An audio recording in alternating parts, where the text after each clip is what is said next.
The storm had rolled off the plains and left behind a silence so heavy it pressed against Ezekiel Marsh's cabin like a weight. The rancher, worn thin by months of withered crops and starving cattle, stepped out into the yard, expecting only to see the wreckage of another night of bad weather. What he found instead froze him where he stood.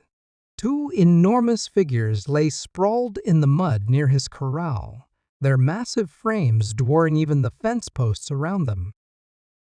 At first glance, Ezekiel thought some great beasts had been struck down by lightning, but as he moved closer, his breath caught in his throat.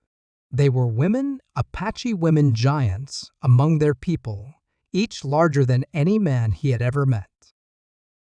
The shorter one, if she could even be called that, stretched well over 6.5 feet. Her arms looked carved from stone muscles corded and thick as tree limbs. Even in unconsciousness, her presence radiated the strength of a born warrior. The taller one was beyond belief nearly 7 feet tall shoulders, broad enough to block Ezekiel's doorway, her hair tangled with storm rain and streaks of blood. Legends told by firelight had spoken of such women, daughters of chiefs, raised in the art of war, trained to fight beside men, and burdened with the duty of carrying on sacred bloodlines. Yet legends weren't supposed to bleed into a poor man's yard. Ezekiel's heart hammered in his chest as he crouched beside them. Blood darkened the earth beneath the shorter woman, soaking into the dry soil. Her chest rose and fell in shallow gasps, each breath a struggle. The taller woman bore a ragged gash across her temple, her skin pale beneath the paint of war. But her eyes, their lids fluttered, and then they opened. Dark, piercing eyes locked on Ezekiel's eyes that should have burned with hatred for a settler, yet instead carried something else entirely. Fear. Human, desperate fear. The kind he had seen in his cattle before they dropped to the dirt, the kind he had felt himself lying awake at night, listening to the slow death of his ranch. He staggered back, torn between instinct and conscience. Every lesson the frontier had burned into him shouted one truth: helping Apache was suicide. Settlers had been hanged for less. If neighbors found out, they'd call him a collaborator and enemy, and no one would ask for explanations. And yet, as the taller woman tried to whisper through cracked lips, her voice broke against the silence, carrying only a fragment of her tongue before she slipped back into unconsciousness.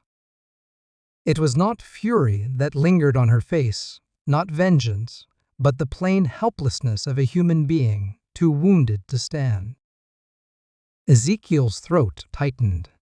Memories rose unbidden, his sister Elizabeth pale, and shivering, taken by fever, 3 winters passed, while he could do nothing but watch. He had sworn to never again let someone die in his arms if he had the strength to act. But these weren't settlers. These were Apache enemies by law and blood. If he carried them inside, he might be signing his own death warrant. If he left them, they would be corpses before morning, and his soul would forever bear the weight of his choice. He knelt once more, pressing trembling hands to the shorter woman's ribs. The wound was deep, maybe from a blade, maybe from a branch driven into her by the storm winds. Blood seeped steadily dark and thick. Without help, she had an hour at most. The taller giant stirred half-conscious, her massive hand closing around Ezekiel's wrist with surprising strength. "Please," she forced in broken English, her voice as deep as a man's yet heavy with command. "Help, sister." That one word shattered his resolve. Sister. It wasn't about tribes' wars or treaties anymore. It was about family, about bonds that no politics could sever. Cursing under his breath, Ezekiel slid his arms beneath the shorter giant's shoulders. The weight nearly crushed him. She was solid muscle, heavier than a steer, but he braced his legs and lifted. The taller woman, swaying on unsteady feet, clutched her sister's legs, and together they staggered toward the cabin. Rain carried the scent of dust and danger. As lightning split the horizon, Ezekiel saw distant riders forming against the ridge, still shadows etched in silver light. His blood turned cold. Others were already on their trail. By the time they reached the cabin, the narrow doorway mocked him. The wounded woman's shoulders were too broad to fit. They had to turn her sideways, careful not to tear open her wounds further. Inside, the cabin felt suddenly smaller walls closing in around their immense frames. Ezekiel's hands shook as he laid the shorter giant on his cot, covering her with his only blanket. The taller one, introducing herself in halting English, as Ayana pressed a cloth to her sister's wound with grim determination. Each movement revealed her training, her discipline. She was no helpless woman, but a warrior holding herself upright by sheer force of will. Thunder boomed, rattling the shutters. Ezekiel risked a glance through the crack in the wood. 5 riders sat their horses on the ridge-painted faces, staring down at the valley like wolves scenting prey. Apache warriors. They would see the blood trail soon. They would follow it here. His meager store of bullets, 12 for the rifle, 6 for the pistol, wouldn't stop 5 seasoned fighters who knew every shadow of this land. He was trapped between 2 laws: the settlers who would hang him for harboring Apaches, and the Apaches who might kill him for failing to protect their women. Ayana's voice broke the silence. "They come," she whispered, her dark eyes never leaving the horizon. Ezekiel's pulse thundered in his ears. She was right. Whether he lived or died would be decided before the storm broke again, and by dawn his name would either be cursed or remembered. He glanced at the wounded giant, her fevered breath shallow against the blanket, and then at Ayana, who towered above him, even wounded. In their presence, his cabin felt no longer his own, but a crossroads where fate itself had paused to watch. And, as the first of the riders began to descend the ridge, Ezekiel Marsh realized he had stepped into a story larger than any poor rancher was ever meant to bear. The riders reached the flats and fanned out in a crescent, their horses moving with the slow certainty of hunters who knew the prey had nowhere left to run. Ezekiel blew out the lamplight and let the storm gray of morning creep through the slats. In that dimness, Ayana's silhouette seemed carved from the cabin itself, tall, unyielding, every line of her body held in disciplined stillness. The woman on the cot, Ayana, had called her Tala, breathed in short burning pulls. When Ezekiel lifted the blanket to check the bandage, heat rolled off her like an oven door. Infection was already climbing. He measured his breaths and forced himself to count his cartridges again. 12 in the rifle. 6 in the pistol. If it came to a fight, he would lose, and worse, the cabin would burn with the 3 of them inside. He turned to Ayana. "If they come through that door, there won't be much I can do." Her gaze didn't waver. "They won't burn," she said. "Not if they are who I think." He didn't ask her to explain. He read the answer in the confidence of her voice. These weren't raiders smelling blood so much as wardens reading the law of a people. Hoofsteps stopped outside. A knuckle rapped the door 3 heavy, measured strikes. Ezekiel's throat went dry. A voice spoke in Apache, low and clear, a cadence like something spoken in ceremony, not in anger. Ayana answered in the same solemn rhythm, then nodded to Ezekiel. "Open," she said. He lifted the bar.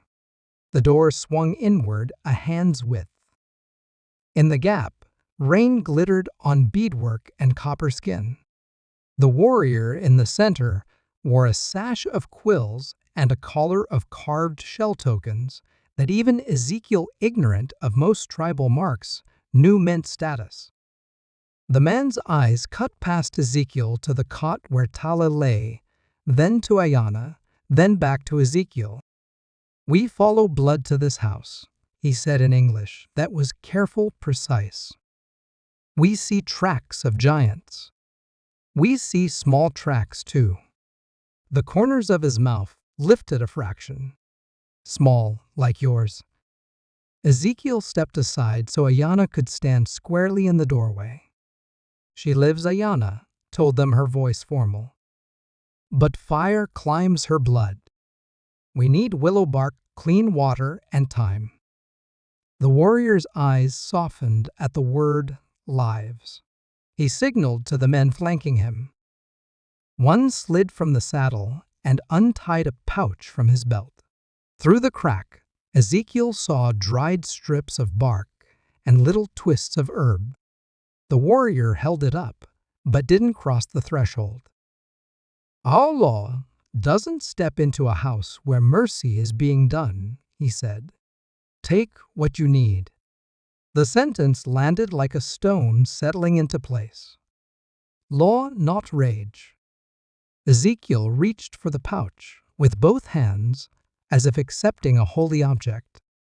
When the warriors withdrew a pace, Ayana shut the door and set to work without another word water to boil bark to steep a strip of clean shirt for wick and poultice. Ezekiel moved around her in a rhythm that felt older than language, hand her the kettle hold Tala's shoulders, while Ayana teased cloth from wound tie, the twine that would keep the dressing tight. Tala's jaw clenched, but she didn't cry out. She met Ezekiel's eyes for a moment, something like apology flickering there. Then her gaze slipped away, glazed with fever. The second knock came softer, a courtesy now that the first boundary had been named. When Ezekiel opened the central, warrior had dismounted. He stood with Rain pocking his braids, patient as a stone. "You are the man who pulled a child from the creek," he said, not a question. Ezekiel's chest tightened. "She was tangled under a fallen elm," he said. Barely breathing, "I cut her loose and stayed until he didn't finish." He didn't say until she could stand on her own, until color came back to her lips, until he was sure the river would not swallow her name. "The child belongs to Chief Nyan," the warrior said. "He sent us to hunt truth, not blood. If you are that man, truth will circle you like fire." Ezekiel swallowed. "I didn't do it for thanks." The warrior's eyes widened a fraction, which was the only smile his face allowed. "That," he said, "is the kind we can thank." He glanced toward the ridge, where two of his riders rode a slow, looping arc that watched the horizon instead of the cabin. "But truth draws other fires too. Settlers talk. Marshals listen. Before long, men with badges will come to test whose law holds here." He lifted his chin at Ayana, who had stepped to Ezekiel's shoulder. "Tell him what you told me." Ayana's voice shed the iron she used for orders and took on the steadiness of a lesson taught to a child walking a dangerous path. "The chief's nephew pressed to take Tala," she said. "It would tie two clans that hate each other less than they hate us now. But the nephew is a man whose anger rides him. He already broke two women and the children they carried." She drew breath, a small tremor there that angered her. Tala said no. "In our law, a woman can say no. But law on paper is only the start of law in men's hearts." Some would rather see a woman die than see a man shamed. The warrior added, so we came not just to find two sisters, but to see if a white man would stand with law or fear. He looked directly at Ezekiel. You had a river choice. One path, easy in the moment, hard for the soul. One path, hard now, easier later. Ezekiel thought of how his hands had slipped under Tayla's shoulders, how his back had threatened to break, how the door had pinched her broad frame, how the riders had lined the ridge like a drawn bow. I chose, he said, and heard how small it sounded. Yes, the warrior said, and choices have families. They birth more choices. They left him with that, and with 2 strips of willow, and with a promise no settler would find comforting. We will circle at a distance, the warrior said. We won't hide. If the marshals come, we will be seen first. Ezekiel understood the calculus. To avoid a fight in a house of mercy, you move the first clash into open air where law can be spoken before blood is spilled. He barred the door again and turned back to watch Ayana lay the poultice. Tala's breathing lengthened by the width of a heartbeat. The cabin exhaled with her. Hours passed as rain gnawed the edges of the storm, and the land took on that washed metallic smell that comes when the sky wrings itself dry. Twice, Ayana changed the dressing. Twice the heat in Tala's skin retreated a finger's breadth. Each time Ayana allowed herself a flicker of relief no more. Ezekiel brewed coffee thin as creek water and handed her a cup. She took it without looking and said, when I was small, I used to climb the scarred cedar by my father's lodge. It was taller than anything, taller even than fear. This feels like that. Climbing, Ezekiel asked. No, she said, holding to something that won't always hold you. The hoofbeats announced themselves before the men did. These didn't ride like hunters. They rode like owners, like men whose paper told them the earth belonged to a different face. Ayana and Ezekiel exchanged one look. He slung the rifle over his shoulder and stepped onto the porch. 3 marshals fanned out badges bright as blades in the late light. The lead man's face was unfamiliar, broad jaw, gray mustache eyes that liked the power of a question more than the work of listening. Afternoon, he said, though the word sounded like a warning. We've got word of Indians raiding north of here. Blood on the trail led to your gate. Ezekiel kept his hands visible. Storm threw a steer against the fence. I cut it free. Might be what you saw. The marshal's gaze dipped to the muddy planks. Blood on your porch too, he said. More than a steer makes less than a man loses. He tilted his head. Mind if we look, mind if we look was the sort of sentence that always had a gun asleep behind it. Ezekiel felt the cabin at his back, the slow breath of Tala inside the immovable certainty of Ayana's presence. He could lie longer. He could step aside and doom all 3. Or he could do what the river had forced him to do once already. You can speak to me right here, he said.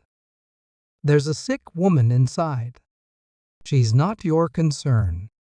The second marshal's hand eased toward his holster. The lead one lifted 2 fingers. Wait. He studied Ezekiel like a man studies a map before a crossing.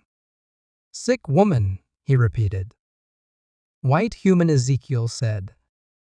The marshal's eyes narrowed as if the word itself were a kind of defiance. You making this hard, son. Law gets hard when it forgets its first job, Ezekiel said, and didn't recognize his own voice until it was out in the air, steady as fence wire.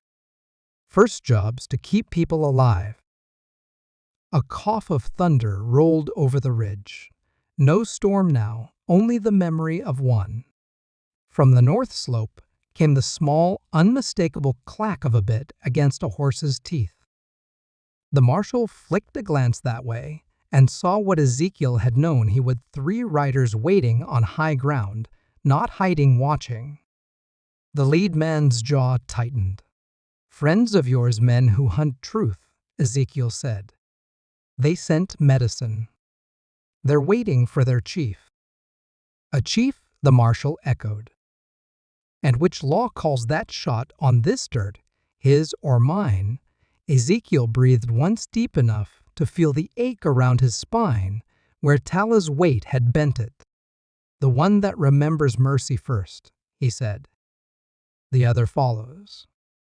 The marshal stared at him, a long time measuring where a kill would land in a day like this. Then he spat into the wet dust and lowered his chin. "We'll wait," he said. "But if that chief doesn't come by sundown, we take a look inside." He wheeled his horse and posted his men in a loose ring that left the porch open and the ridge visible.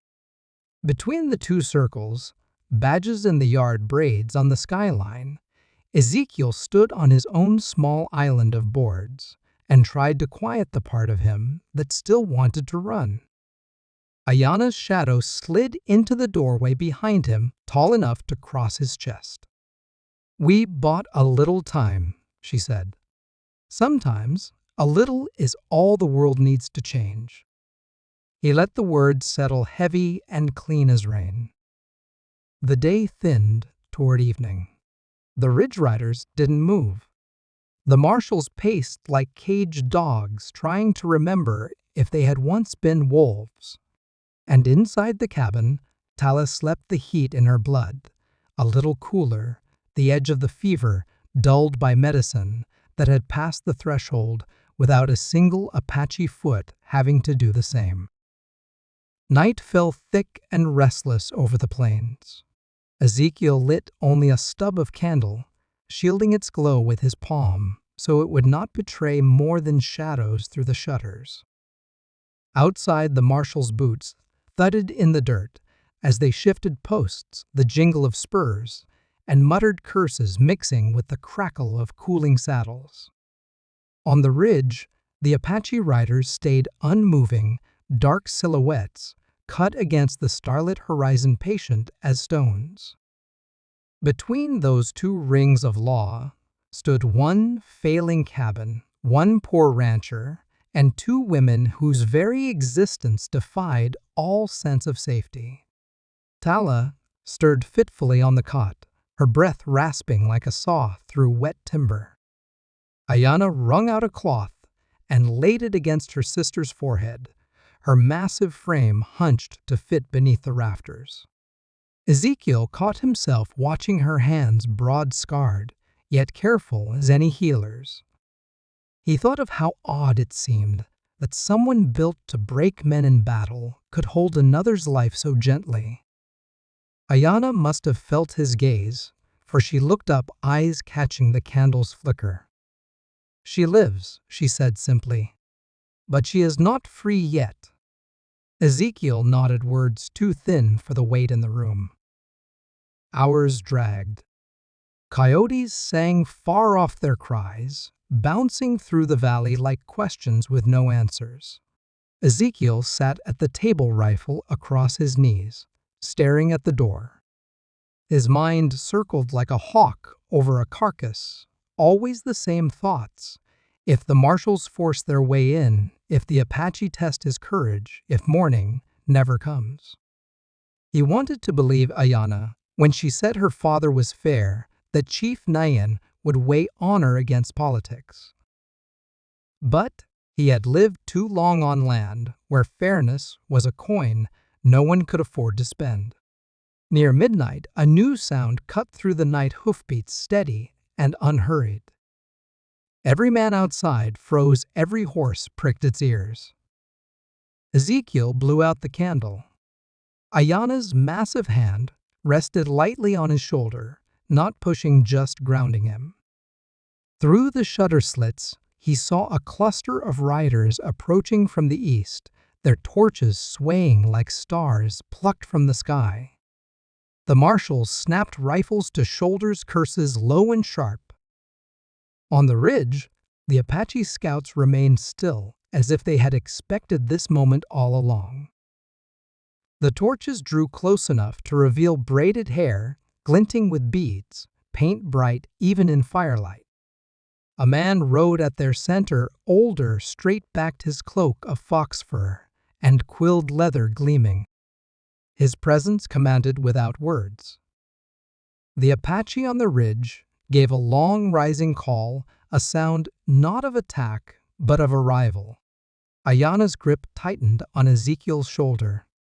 "Father," she whispered. Ezekiel's stomach dropped. Chief Nayan, the man whose decision would weigh every life here, had come in the blackest hour. The marshals shouted challenges, demanded names, threatened lead if the riders drew nearer. But the chief never slowed. He rode into the circle of rifles like a man who had never learned fear. His warriors dismounted first, forming a ring that mirrored the marshals. Only then did the chief swing down his steps, measured his eyes sweeping the yard until they rested on Ezekiel's door. "Ezekiel Marsh," he called, his voice deep, practiced in command. "Step into the night." Ayana gave the smallest nod. Ezekiel unbarred the door, feeling each movement as if through water. When he stepped out, cold air bit his face, but it was the chief's gaze that froze him in place. Those eyes carried winters upon winters, yet cut sharp as a blade honed yesterday. 3 moons past the chief said a girl of mine was pulled from the river's death hand. She told me of a white man who stayed until she breathed again. She said he asked no reward, gave no name. He paused, the silence taut as bowstring. Tonight men say that man is you. Ezekiel swallowed, aware every rifle pointed his way. "It was me," he said. "I found her tangled, half-drowned. I did what anyone should." A ripple passed through the Apache ranks, low voices murmuring. The marshals shifted uneasily. Chief Nayan raised a hand, and silence fell. He stepped closer until torchlight etched every line of his weathered face. "That girl was my blood. By our law, her life ties to yours. You carry a debt, and tonight you spend it?" His gaze flicked to the door, where Ayana's silhouette filled the frame. "You sheltered my daughters when enemies closed around them. You chose mercy when it meant danger." One of the marshals spat. "Your law don't count here." He broke ours, harboring fugitives. The chief turned his head slowly, his expression unchanged. "Our treaty says otherwise. You signed it with ink. We signed it with memory. Both bind." The marshal's jaw tightened, but no retort came. The tension stretched until it seemed even the stars leaned closer. Then the chief extended his hand, palm open, as if offering both judgment and salvation. "Come morning, we speak the rest. Tonight, you live under Apache protection. Step inside. Let my daughters see their father." Ezekiel stood frozen, torn between the pull of 2 worlds. Behind him lay the cabin, fragile walls, holding 2 giants who had become more than strangers. Before him stood law, history, vengeance, and the possibility of something entirely new. Ayana's eyes met his through the doorway. There was no command there, only trust, a trust that dared him to believe dawn might bring more than death. And so, with his heart hammering like hooves on hard pan, Ezekiel Marsh reached out and placed his calloused hand into the grasp of Chief Nayan. The chief's hand closed around Ezekiel's, with a grip both steady and unyielding, like the trunk of an old cedar that had weathered centuries of storms. In that clasp, Ezekiel felt not only the weight of personal gratitude, but the crushing burden of tribal expectation. Chief Nayan released him after a single heartbeat and stepped past his massive frame, carrying into the cabin without hesitation. The marshals shifted, torn between duty and the unspoken recognition that this was no ordinary man. None raised a weapon. The law of presence had outshouted the law of badges. Inside, the small room seemed to bow under the collision of worlds. Ayana knelt by the cot, her broad shoulders squared, her eyes fixed on her father with the mixture of reverence and challenge unique to a warrior daughter. Tala stirred, fever-bright eyes blinking at the sight of the chief. For the first time since Ezekiel had dragged her through the doorway, she smiled, faint but alive.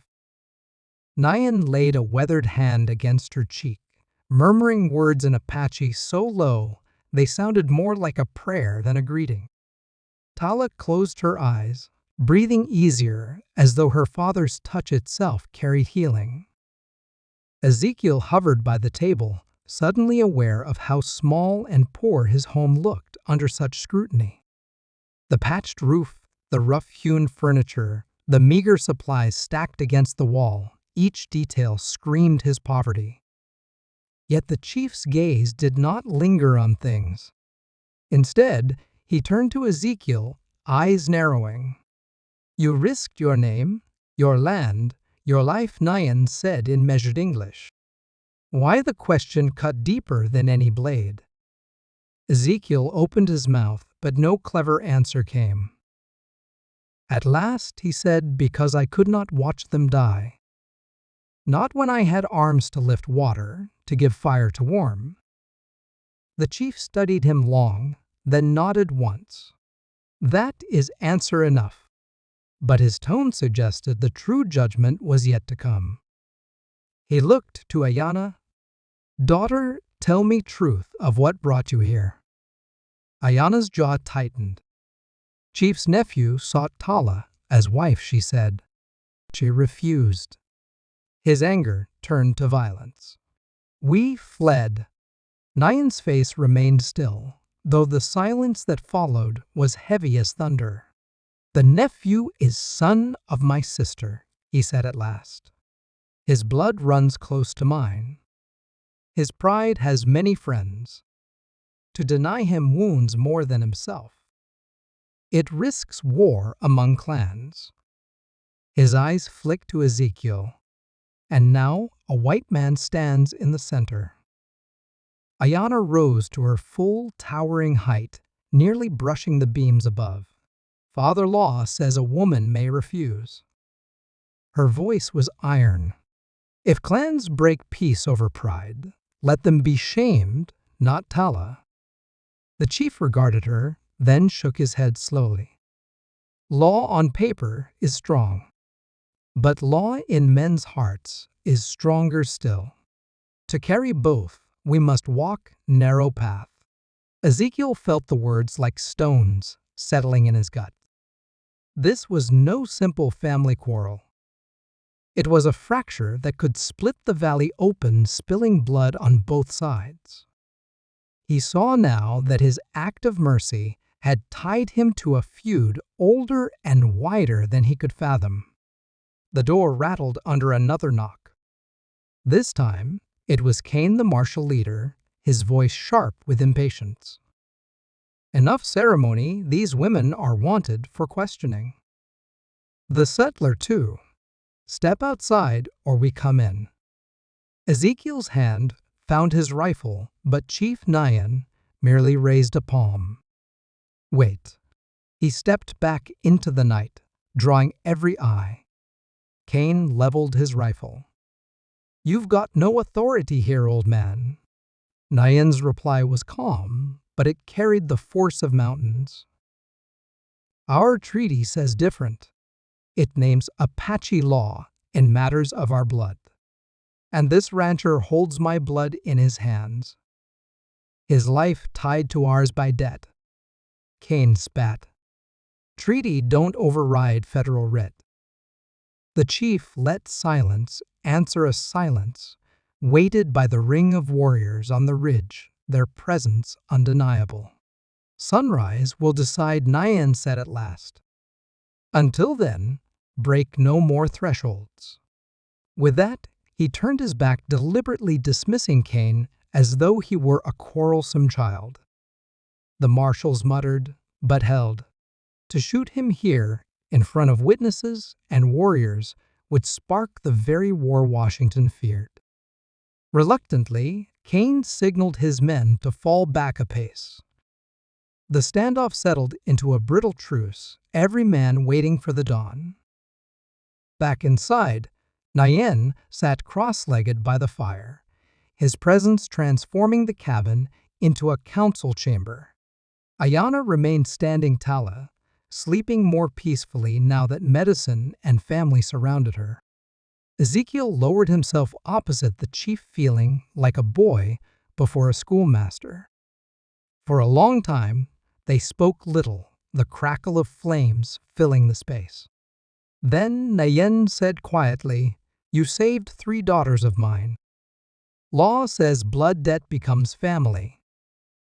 He lifted a necklace of carved bone and turquoise from his pouch. "If I place this on you, you become son of Nayen. My people cannot harm you.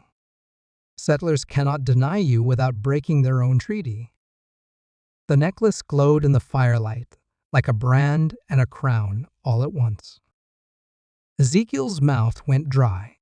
"And if I refuse, then your mercy is forgotten at sunrise," the chief said simply. "Marshals will take you. Nephew will claim his pride in blood. My daughters will fall with you." The choice settled on Ezekiel's shoulders, heavier than any yoke. He glanced at Ayana, who watched him with unreadable eyes, her face carved in firelight, like a statue of defiance and sorrow. He looked at Tala, who whispered in her sleep lips, forming words of prayer. And then he looked at his own calloused hands, rough from years of failure, now trembling with the weight of unexpected destiny. Slowly he reached out.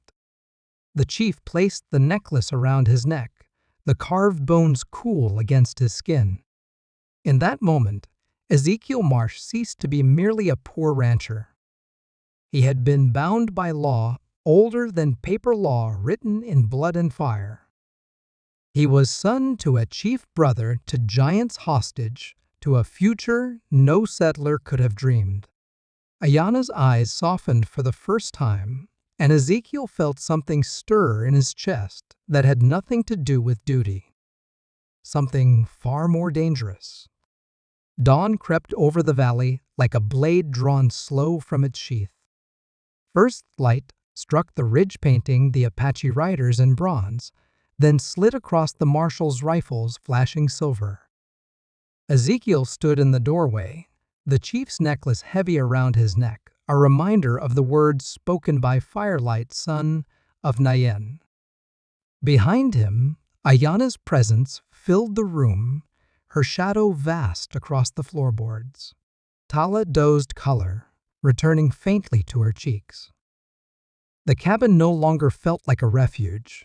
It felt like the center of a storm where 2 laws, 2 worlds would clash. Chief Nayen stepped into the yard, his fox fur cloak trailing like smoke. The marshals bristled. Cain spat into the dust. "Morning's here, old man. Time for answers." Nayen's voice carried across the space, calm and unshaken. "Answers I bring. My daughters stand accused. My new son is called traitor. Both charges weigh against treaty and truth. Today we balance them." The words hung in the cold morning air. Ayana emerged beside Ezekiel, tall as any warrior, her braids catching the light. The marshals shifted uneasily, even in dawn's quiet, She seemed born of legend, a woman too large for their world. Cain leveled his rifle. Your law means nothing to federal writ. These women fought settlers at Morrison's place. Blood was spilled. They hang for it. Nyen's gaze hardened. Morrison forced himself upon my daughters. They defended honor as our law demands. Would your own law hang a woman for striking a man who breaks her body? Cain hesitated, his jaw working. Behind him, one of his men muttered, "It ain't right, boss." The chief pressed on. Treaty signed last winter says Apache law governs Apache blood. Deny it, and you deny your own governor's ink. He turned to Ezekiel. My son sheltered them not as fugitives but as kin. That too the treaty names sacred. Ezekiel's throat tightened. He had never asked to be anyone's son. Yet as Cain's eyes bored into him, as rifles glinted in dawn, he realized the necklace on his chest wasn't just a shield. It was a choice he had already made. He stepped forward, voice steady. 3 moons passed, I saved your chief's daughter from the river. Last night, I saved 2 more from death. I didn't do it for Apache or settler. I did it because leaving them would have broken me. If that makes me guilty, then I'll take your rope. But know this mercy is no crime. Silence rippled. Even the horses stilled. Then Ayana's voice rang low and commanding. He speaks true. He risked all for us. If you hang him, you hang honor itself. Her words cut through the yard like arrows. The Apache riders on the ridge raised their voices in a chant, slow and resonant. It rolled over the valley like thunder. Even the marshals faltered, rifles dipping. Cain swore under his breath, but the weight of numbers and the treaty pressed heavy. At last, he ground out, "Damn you all. This ain't over. Washington'll send more law." Nyen's reply was quiet but final. Let them come. Today, treaty stands. My daughters walk free. My son stands as bridge between us. With that, he raised his hand. The riders descended, surrounding the marshals, not with weapons drawn, but with presence too great to deny. Cain spat one last curse and barked at his men. They mounted, retreating west with bitter eyes. The valley breathed again. Inside, Tala stirred, her fever broken. She whispered her thanks to Ezekiel in halting English. Ayana lingered near him, her shadow close enough to feel the warmth of her presence. The chief laid a hand on Ezekiel's shoulder. You wear my name now. It binds you. It protects you. But binding can also free. His eyes gleamed with something like foresight. Perhaps in time, you and my daughter will choose a bond stronger than law. He turned, his warriors falling in behind, and left them with that riddle. Weeks bled into months. The ranch no longer dwindled, it flourished. Apache families came to trade settlers to barter. Where once the yard held only death's shadow, now voices mingled, children laughed, and the fences stood strong. Ezekiel worked beside Ayana and Tala, the giant sister's strength, turning failure into foundation. Yet every evening, when the sun dipped low, his eyes found Ayana, and hers found his, and both remembered the morning when law had named them family and heart had whispered something else. One spring morning, the chief returned, cloak trailing, elders beside him. He looked upon Ezekiel and Ayana with knowing eyes. When I called you son, it was to protect. But law allows a father to release if daughter and man choose a different path. Ayana stepped forward, towering proud, her voice steady as stone. "Father, I choose him not as brother but as man." Talus smiled from the doorway whole again. The chief's lips curved, weathered but warm. "Then so be it. Today, blood debt becomes blood bond. Today, you are joined." The marriage that followed was unlike any the frontier had seen. Apache chants woven with settler vows, federal law standing silent before tribal honor. Ayana stood tall in ceremonial dress, nearly 7 feet of grace and strength, her hand in Ezekiel's rough, calloused palm.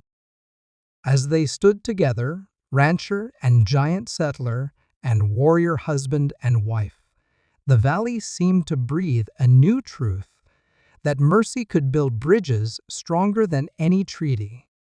And as Ezekiel watched his towering bride smile at him beneath the morning sun, he realized the chief's shocking decision had never been about politics alone.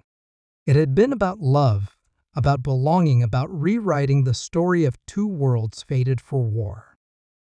Sometimes the poorest rancher can hold the richest treasure, the trust of giants, and the heart of the woman who chose him against all odds.